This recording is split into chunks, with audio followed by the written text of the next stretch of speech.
dadku way kala duwan yihiin.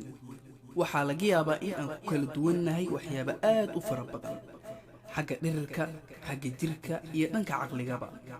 balse dadka aan maanta ka hadli doono waa ay ka duwan yihiin dadka caadiga ah ee aan naqaano. Allah subxaanahu wa ta'aala waxaa jira dad u abuuray oo leh mucjisooyin gooni ah. wiilkii carabka dheeraa. wiilkan waxa uu ku nool yahay California ee waddanka Mareykanka. waxa uuna leeyahay carab aad u dheer oo gaaraya ilaa 10 sentimitir, waana mid la yaab leh.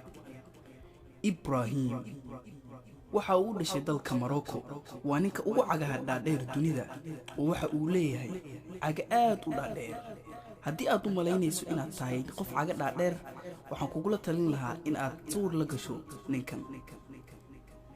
gabadhan aad u jeedaan iyana waxba kama duwan Ibrahim, oo waa gabadh cagaheedu ay aad u dhaadheer yihiin, waxayna ka mid noqotay gabadha ugu dheer caalamka oo waxa ay ku gashay world record ama rikoodhka caalamka. ma jirtaa in aadan cidiyahaaga jarin ugu yaraan isbuuc? haa, sababtoo ah dadka badankood ayaa sidan sameeya, balse gabadhan way ka duwan tahay oo cidiyaheedu ma jarto, waxa ayna gaarayaan ilaa 7 sentimitir. tima dheere. Vietnamese-kan timihiisu waa 9 mitir, ma jaro mana dhaqo, waa qof kale oo la yaab leh. gabadha garka leh. garka waxaa lagu yaqaanaa oo keliya ragga, balse gabartan waxa ay leedahay gar la yaab leh. ninka dhegta timaha ku leh. waxaa laga yaabaa in dadka qaar ay dhegta timo ku leeyihiin, balse ninkan waa uu ka duwan yahay oo waxa uu world record ku galay in uu yahay ninka ugu dheer dhagaha timaha.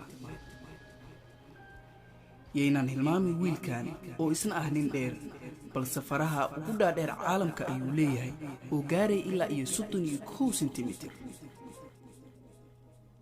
qaar ka mid ah Thailand iyo Myanmar waxay gabdhahooda qoorta u geliyaan faraantiyo si ay qoortooda u dheeraato. sanad walbana faraanti ayaa loogu kordhiyaa gabadha iyagoo u haysta in ay ka qurux badan tahay gabadha qoorta dheer kuwa kale, balse gabadhan qoorteedu waxa ay gaaraysaa ilaa 40 sentimitir.